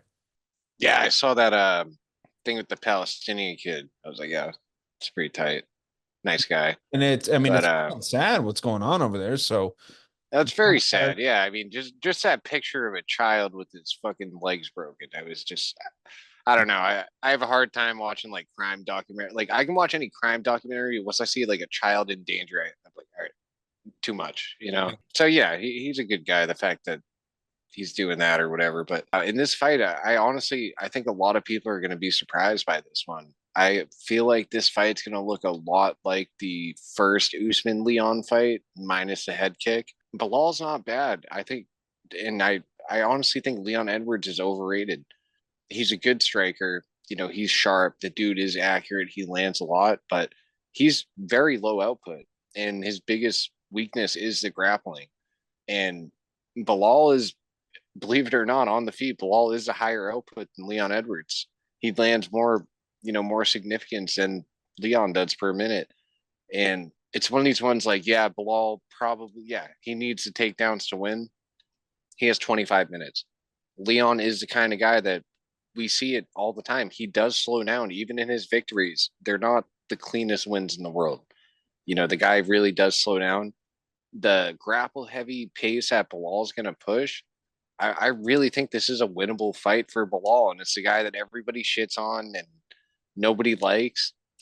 I think he's a very unlikely champion, and I think he has the tools to do it here. I really, it's not going to be the most exciting fight in the world, but I think Belal is going to wrestle fuck Leon for at least 3 out of the 5 rounds. I think it goes the distance. Close, could be some hometown cooking, whatever. But I'm taking Belal Muhammad here, man. I think he can do this. I mean, he gets a lot of hate. I know the style isn't the most entertaining thing in the world, but it's effective. There's guys that they have a super entertaining style, but it's not sustainable. You can be entertaining, but you still lose. And then you can be very boring, but very effective. And that's where I see Belal. Maybe people find him boring, but the guy's effective. And if you look at some of the wrestling transitions he's in, it might look boring to the uneducated eye, but if you see some of the leg battles and they're fighting for position and shit. If you can actually look past like the outside look at they're just on the ground, he's not doing anything. If you really look at it, the guy battles for positions. He's a good fighter, and I just think he has the skill set that's really going to give Leon some trouble here. So I'm taking Belal Muhammad, and yeah, I'll say it goes long. I'm going to say Belal Muhammad by decision. A beautiful dog, a talented dog. He's so beautiful and so fucking talented. Alex, I'll let you go. I'm on Leon Edwards, and I'm quite confident. I can picture that arena erupting, headshot, dead. The second he knocks out Muhammad, I can see it coming. Like after I had Leon in the first fight, and I felt robbed of a knockout. I saw the knockout coming. He was clipping up Belal. He held Kobe Covington to 5 minutes of control time. Even got a couple takedowns against him. His wrestling is underrated. He could take down Belal in this fight. I guarantee you that'll be not as juicy as a bet as you would think it is for Leon to get a takedown against Belal. Of course. So he has lots of avenues to win in his hometown, the younger guy in his prime. I think we're getting great odds on him in this rematch. I think we're going to get the same outcome that we should have got in the first fight, which should have been a knockout. I think Belal should be fighting Kobe Covington, in my opinion. I think that's a matchup he could be winning. And I think after this fight, he should be getting matched up with him because, they got a little grudge match themselves. I think that's the real fight to be had here. I think this is a tune-up fight for Leon. Leon's got way better, more important, tougher fights ahead of him. He's got Shavkat coming at him. He's got Ian Gary coming at him. Who else he's got coming at him? He's got welterweights. Della. He's got Jack Della coming at him. Like, come on. He's got 3 guys who are killers on the chopping block ready to come at him. And, you got Belal Muhammad here in the middle. He's, in my opinion, he's a tune-up fight. They finally gave him a shot, and I'm not impressed by his last 5 either. Gilbert Burns, Sean Brady was the most impressive fight that I've seen so far. He showed some improvement on the feet, showed some power. Yeah. Luque, okay, he out-wrestled Luque. Thompson, Maya, and like 5 fights. Just, I haven't been too impressed. Sure.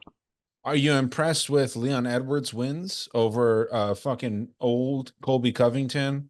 And I mean, Kobe Covington versus Belal, like the odds would be. And listen, Alex, right? other than just like the Leon Edwards fight, the Colby Covington fight, after he ruined Kamaru Usman with that fluky head kick, let's call it. I mean, like it is what it is, man. How many fucking title fights do you see ending in a head kick? After I've seen one more this weekend, to be honest. Maybe, but at the end of the day, are you very impressed with Leon Edwards title defenses? Because I am not, man. Yes, when he's matched up with Belal Muhammad, when he's fought Kamaru Usman twice, Colby Covington, if anything, I'm more worried about the Nate Diaz fight where he got clipped and showed that, his chin could be cracked. That's the most thing I'm worried about because that's honestly how I see Belal getting a possible win is finally if he just fucking clips him.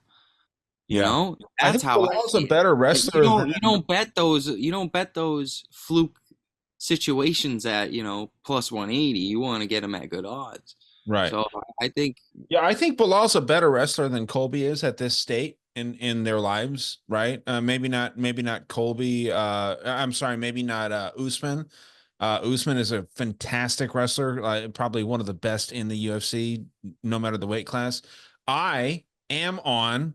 A beautiful dog, a talented dog. I am Wow. on my guy, Bilal Muhammad, man. I don't understand the hate for this guy.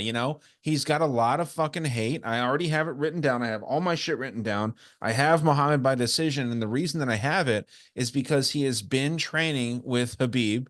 This guy is undefeated as a coach. Don't be surprised if you see Habib as a coach in his fucking corner, man. And that I dude, didn't see this coming at all. I'm loving this right now. what? You didn't I think see Habib in the corner, I will panic. That is a fact. No, If I I'm saying see, I, if I I didn't see, see you being on Bilal at all. if I see any This is great. remote Habib in any corner, my bets are going to be canceled. That is a big fade. He is undefeated as a coach and in the corner. That's big news. But yeah, if I don't see him in the corner, my bet's still going in. Yeah, I don't know if he's going to Been be working with Habib for a while, dude. They've been close for his whole career, right. But And Habib was in his corner when he beat up Sean Brady on the feet. and he won that fight. I mean, he's won his last several fights, All man. right, I'm just saying if he wants to call in Habib, yeah, because then he's gonna have a pure wrestling game plan. But it's just you Alex, watch that first fight. If he money right comes in there like that first fight, he's done. Habib needs money right now too. So this is the thing. I think that he's going to be in his Yeah, fucking Bilal, take the dive for me. No, man. I think that Yeah, this is a. I that's think how this you is get the bread. changing of the fucking belt, man. And this is just my thought, but I wanted to when you and I were talking when Jared wasn't able to make the show last time, Alex. You and I were talking. We're like, yeah, Leon's a lock, and I started looking into this more, and I was like, dude.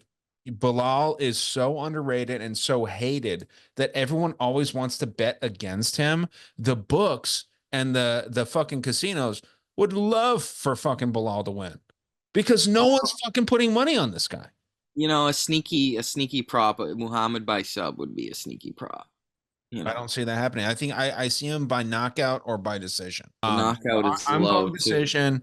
We'll wrap this up. I know it's getting late. Jared's got to work in the morning and stuff. Let's wrap this up. We are split on the main event. We're splitting a lot of fights. We only agreed fully on the parking fight, which you guys don't want to fucking put in our fucking ladder for whatever reason. I I'll got let a great you guys phone talk number that for you, out. brother. I'll let you guys talk that out. Bukowskis, we don't want in our ladder either. We'll figure out this ladder. We want this second leg to hit because then we start getting in a little bit more big boy money. It's not necessarily crazy, but we're gonna turn $50 into 91 and then 91 into like 180 something. So that's when we start getting into those sweaty bets where it's like, yeah, I don't want to lose. I don't want to lose $90 on a bet. So we gotta obviously think about this. But we have a fun card coming up. I'm stoked for this big card, 14 fights. We haven't seen 14 fights in a long time. I'm gonna make some good food. Maybe some fish and chips. Maybe. I mean, that's a good thing to make for an English card. Some fucking tiki masala, the national dish. But what do you guys want to plug as far as bets go? I know, Jared, you've probably got some shit cooked up. What do you have? I mean, it's Sunday, so I had to get this. I had to put my fucking shit together a lot sooner than I normally would. But the whale bet this week, little low hanging fruit. It's a three-teamer. It's plus 120. First leg, we're going Nathaniel Wood. Second leg, Arnold Allen. And to bring us home, Tom Aspinall. Those three together is plus 120. Three-teamer steamer this week. Not a four-teamer. It's a three-teamer, but it's juicy as fuck. You guys are probably both going to hate it. First leg of it is the hardest leg is Bruno Brazil. Second leg is Preston Parsons. Third leg is Manel No Cop plus 1,200 for those three. I actually love that three-teamer for plus 120. I wouldn't mind doing that for, I mean, we all agree on those. We all agree on Wood. We all agree on Allen. No, fucking Alex. I'm coming. He thinks Giga wins that. I had a feeling that this is going to be a tough week for the three of us to come together on a ladder. We'll figure it out though as the props come out. Yeah, we'll figure it out, man. I like that that three-teamer as well. Disappointed it's not a four-teamer, but it's all right. Alex, do you have anything that you want as far as like things that you're sold on? Yeah, definitely gonna have Shauna Bannon as a leg in a parlay, and I'm probably gonna have Michael Parkin. And if you put those two together, you get them at even odds. So that's a nice double your money bet with your 1-800 gambler fight. What? So, Okay. Did you just do a double 1-800 gambler parlay? yeah, double whammy, and we're gonna make it even odds. And Why can't Parkin be in our fucking ladder bet? That we're all on. I'll be the veto. I'll be the odd man out. I will veto the Parkin. I don't doubt he wins. 1-800 gambler. I ain't fucking doing it. Wow. Okay. like Parkin. We're in a parallel universe. Alex just gave out a fucking garbage two-teamer that's both 1-800 Got the gambler. finishing ability. I think they're the guy they want to build up here. Anything close, I think we're going to get in a decision. I think we're less likely to get robbed in the spot. And, Bretsky after that last win, people are going to be scared to fade him, against that Walker. That guy was scary. That guy was no joke. Walter Walker was no joke. That was no joke. He was scary. He maybe before the fight, and then second the bell rings, he turned into a complete joke. I don't know. I think Ryan, back me up here. Come on. Yeah, if you're talking about Walter Walker, that was a rough one, man. I was nervous about it going in though, to give Alex some credit. It was nerve-wracking because he's fighting Lucas Brzeski. You think that Walter Walker should fucking beat this guy. Well, to be honest, it was on Brzeski, Jared. It was can crime, but I was on Walker in that fight. Right. It was a robbery too. I thought Walker won too. It was rough. So that's more of a reason why I like Parkin here. And I the line's been skyrocketing. He was minus 200. He's minus 270. So bet it now. I told you guys we should fucking incorporate Parkin in our fucking parlay, but no, Jared doesn't want to. He wants fucking Cop. And let me make it clear. All right. Let me make it clear. I don't doubt Parkin's gonna win. It's a fucking low-level heavyweight fight. I want nothing to do with it. Parkin is going to fight for a title before he's retired. You must be buying weed off Alex. I think Cap's more likely. Actually, I don't know. Heavyweight is one of the fucking divisions in the UFC with the least depth. So who knows? 5 years from now, maybe we're having a different conversation. I'll edit that part out that you said because you just backtrack. Leave it in. Quicker than I've ever heard anyone backtrack. But yeah, dude, it's in a card like this, I think Parkin is one of the safer bets against fucking Brzeski. He's one of the safer bets, man. But we'll talk about this later in the week, obviously, when props drop, because obviously we're not going to agree on money lines here. Yeah, fun fucking fight card, man. This is a great one. We'll see what we can do as far as these things go with our ladder bet. But if you want to watch the card, make sure that you tune into the Profit Picks YouTube channel. You can listen to it on the Dangerous World channel like you have been for so long. And yeah, we're trying to work on more things to bring some value for all you listeners and watchers and all this stuff. And yeah, just hopefully everybody that's betting, just hopefully you guys make some money, man. Hopefully you guys eat some good food and enjoy Saturday. I fucking love these Saturdays, man. I live for these fucking UFC fights, man. It's just a good time, and good luck to everybody betting. We'll talk to y'all soon. Next week, we got a fun fight card. It's out there in the Middle East, the terrorist country, and it's going to be sick, dude. That's actually pretty cool. Sandhagen versus Usman. Or no, Sandhagen versus Magomedov. Sorry. But yeah, it's going to be a fun fight card, and we will be back hopefully Sunday, Monday, or Tuesday, early in the week, and you guys will get our picks. But until next time, take care and good luck on the bets.